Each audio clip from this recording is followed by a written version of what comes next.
And we're back on your small screen. Again, I mean, it's surprising. We're in a lockdown. We're definitely not going we to should cinema. stop being so blown away and surprised by this, shouldn't I know. I'm just trying to keep it fresh in our minds because you just don't know. I feel like I'm in that... what was that movie we reviewed the other week, which with Imogen Poots, where you're just constantly... Vivarium. I feel a bit like we're in that.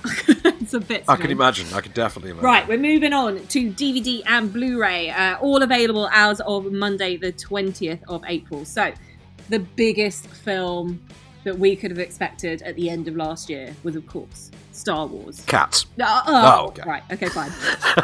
Maybe for you, Van, maybe for you. But actually, that night was a double whammy of screenings, wasn't it? It was Cats. It was. We saw both. We saw both, yeah. So, I have seen neither, in fact, that screening, because I refused to do it, because I was like, I'm not doing it when you're putting it this late at night. It's not fair. It's true. It's true. I was being defiant. I can understand. Yeah, so Star Wars, The Rise of Skywalker. I'm sure everyone except me has seen this. But, if you haven't, it's on Blu-ray, right?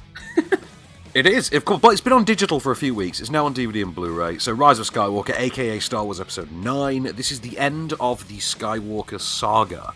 And this is a story that sees the crumbling remains of the Resistance called to action, trying to track down the seemingly returned out of nowhere Emperor Palpatine, who's it's revealed instantly in the opening minute of the film has actually been pulling the strings behind the scenes the entire time and has somehow amassed a giant Imperial fleet that he's going to hand over to the First Order and allow them to wipe out the Resistance and enslave the galaxy once and for all. I've got a clip of some of the mystery and intrigue behind his Machiavellian schemes.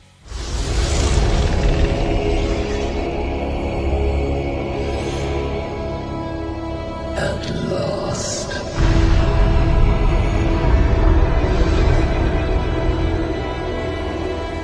My boy.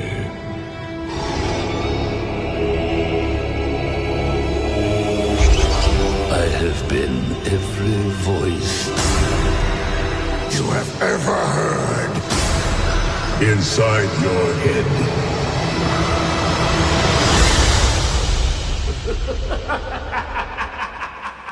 It's a Star Wars movie, Where does this sit for you in the ranking of Star Wars movies? Let's see. Better than Solo, not as good as Star Wars Episode 1, The Phantom Menace. That hurts me to say. Yeah. Ouch. I know that really hurts me to say. Do you know why I haven't sort of rushed to go and watch this? Is because there was such mixed reactions to it. Not just from critics, but from fans as well. And for that reason, I was a bit like, I didn't obsessively grow up with Star Wars when I was a kid. It wasn't to be honest, I was watching Flash Gordon on repeat. Can't say I blame you. Yeah, exactly. Flash Gordon rules, man. Exactly. But with this, I loved The Force Awakens. I thought that worked really well. I wasn't really that fussed about the middle one, which I can't even remember. The Last Jedi. That's interesting. Yeah. If you didn't like The Last Jedi, you may enjoy this a lot more. Now, I really like The Last Jedi. I think The Last Jedi is something that Star Wars needed for a long time, a film that stepped out and did something different with the formula. This, for me, is let's just do a video game movie with Star Wars characters. It's quest objects. We've got to find object A to lead us to quest B, to then retrieve item C, to then, and it's lather, rinse, repeat for me. Yeah. And it doesn't quite work. I was disappointed by the treatment of characters that I had come to really like after the previous movie. There was a lot of setup in the last movie that never gets dealt with. The idea of force sensitivity and things like that is dealt with as this weird, unspoken, offhand thing that just feels like ridiculous coincidence a lot of the time.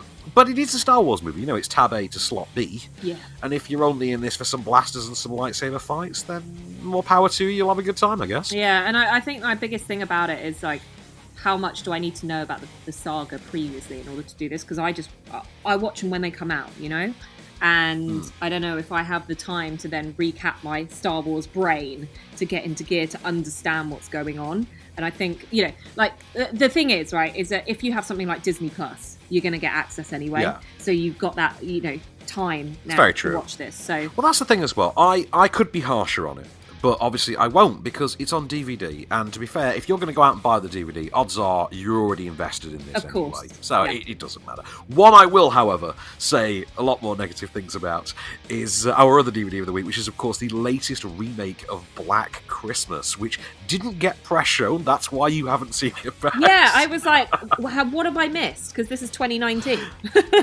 It is, yes. But it didn't get press shown. I don't think anyone actually saw it. I think it was only in cinemas for about a week.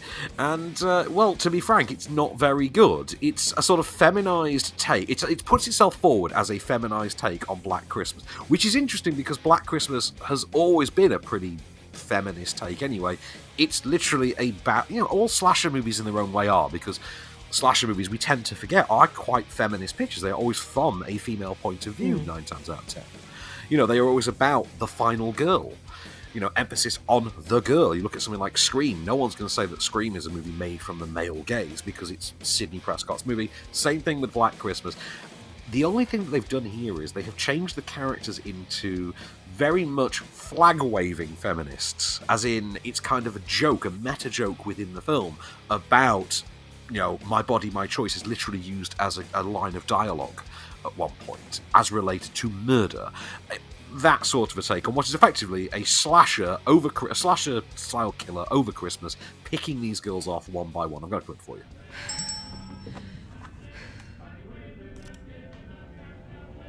I will bring you to your knees.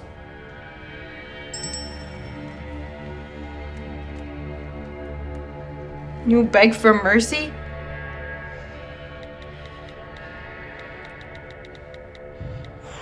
There. What did you just do? I said, hey, Calvin Hawthorne, why don't you come down here, bite my ass, and make me a panini on my mom's press? Oh my... What was that? Because it was 2019, you had to have some mobile phone noises in there as well. Yeah, not really much of a recommendation from you then. Not really. It does star Imogen Poots, though, to bring Miss Poots back into the conversation for Vivarium early. Yeah, she is good. But not good enough to save this. Not good enough, and I'll watch Imogen Poots in just about anything, including Green Room, which I absolutely adore. But this is not one of her better efforts. In fact, this is really substandard to the point that Cherry Falls actually looks kind of accomplished. Do you remember Cherry Falls? Yeah, I do. How about House of Wax? Where's that sit with this? House of Wax, the remake, the Paris Hilton one. The Paris Hilton one. Better movie than this. Wow, that is saying something, people. Better movie than this. There are Wrong Turn sequels that are better movies than this, and I'm including number 6. Number 6 or number 7? I forget. Good